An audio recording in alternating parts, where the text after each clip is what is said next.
Ang agila ng timog, lilipad gaano man To my end, gumastos at magwaldas ng pera ng gobyerno para i-impeach ang Vice President. Pagtakpan ng pagtakpan ang kakulangan at pagsisinungaling ng administrasyon para lang hindi mapansin ng mga tao na maraming mga pangako ang napako ay babanatan at babanatan nila.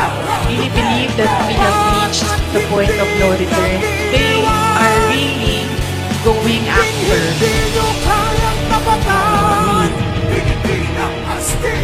at gusto talaga nila akong tanggalin sa posisyon. I will not answer a question na si Bons Magsukol ang nagsabi na there is a violation of the JNC. I will only answer kung nagsabi ang COA if there is a violation of the JNC.